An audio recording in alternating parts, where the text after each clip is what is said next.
A spectacular battle in a high fantasy universe where two massive armies clash. A fast-paced, strategic game full of surprising twists. It's Kings of War from Mantic Games.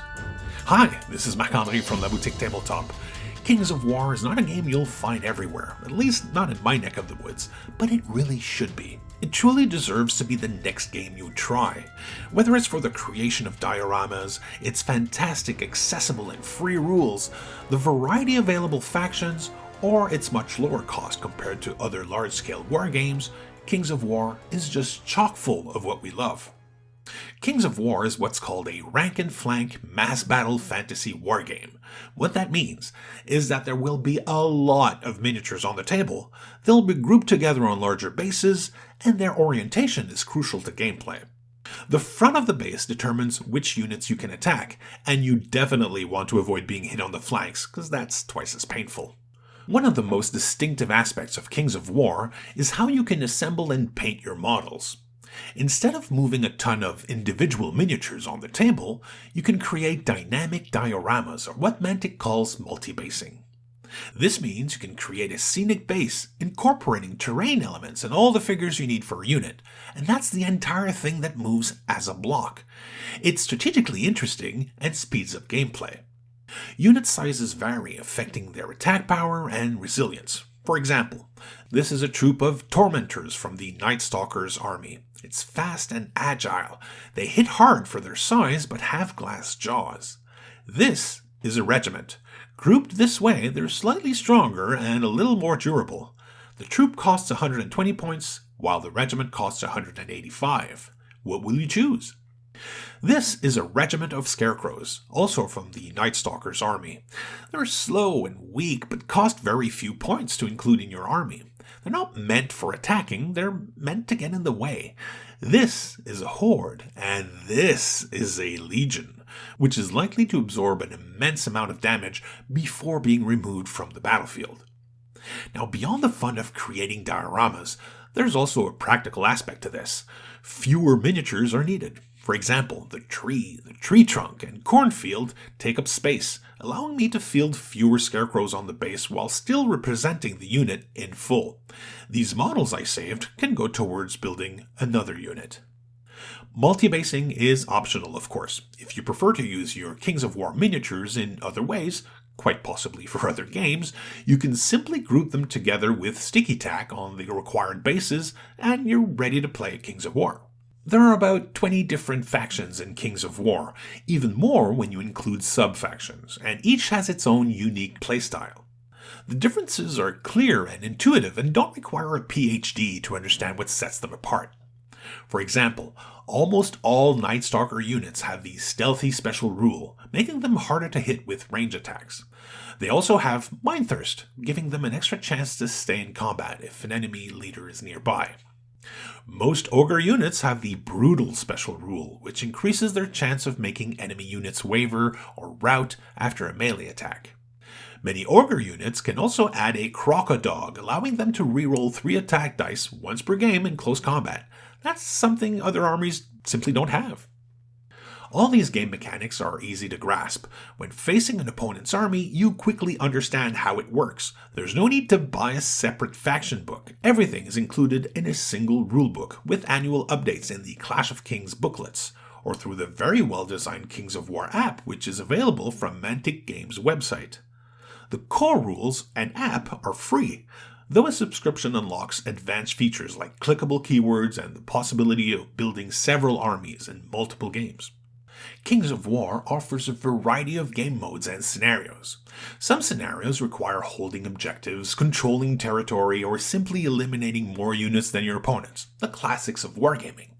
Others involve collecting treasures, and some even incorporate bluffing elements, really engaging stuff. There's the ambush mode, which proposes smaller, faster matches with fewer miniatures, which is ideal for learning the basics. There's also the siege mode, where one army defends its castle against invaders. In my experience, it's the 2,000 or 2,300 point standard format where the game truly shines. While ambush mode is great for learning, don't judge Kings of War solely on that experience. I think it's really meant as a stepping stone to building a full army. Kings of War uses a full army activation system. One player moves and attacks with their entire army before passing the turn. Usually, I'm not a fan of this type of activation in miniatures games, but here I find it works perfectly. That's mainly for two reasons. Turns are relatively quick, and when a unit is attacked and takes damage on the first turn but remains in play, it is still fully functional. Here's what I mean. First of all, speed. The attack sequence resolves quickly in Kings of War. When a unit attacks, you roll the number of dice listed here under Attack and look for the value under Melee for base-to-base attacks or Range for range attacks. Here, my butchers roll 9 dice against the Ogre Warrior Chariots. They're looking for 4s or better. They got 5 hits.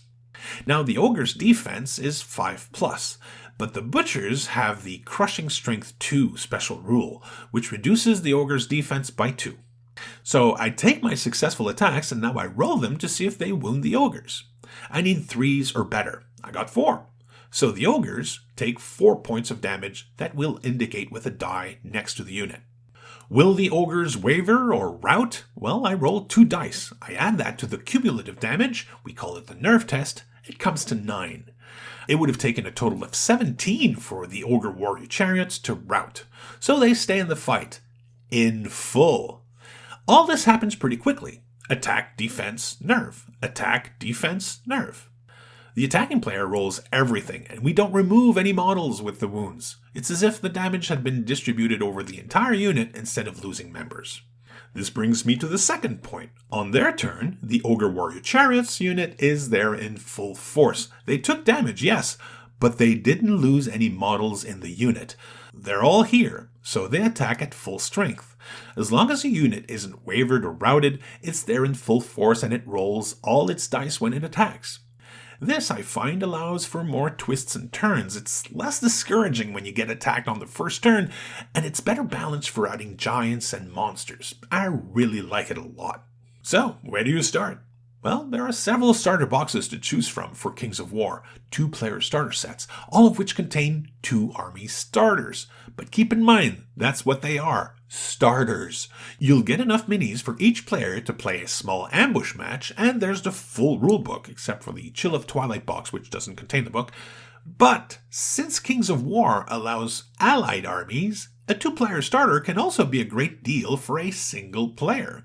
Many include 2 compatible factions. For example, Battle for the Coral Gate features the Forces of the Abyss, which are evil, and the Trident Realm, which are neutral, which can ally with each other. That said, to truly play the game at its full potential, you'll need more miniatures than what comes in a starter. This is why mega army boxes are so amazing. A lot of them provide more than half of what's actually needed for a full army. Don't feel pressured to fully assemble and paint everything before playing. You can simply place a model or 2 on the correct base size to represent the unit while you're working on it.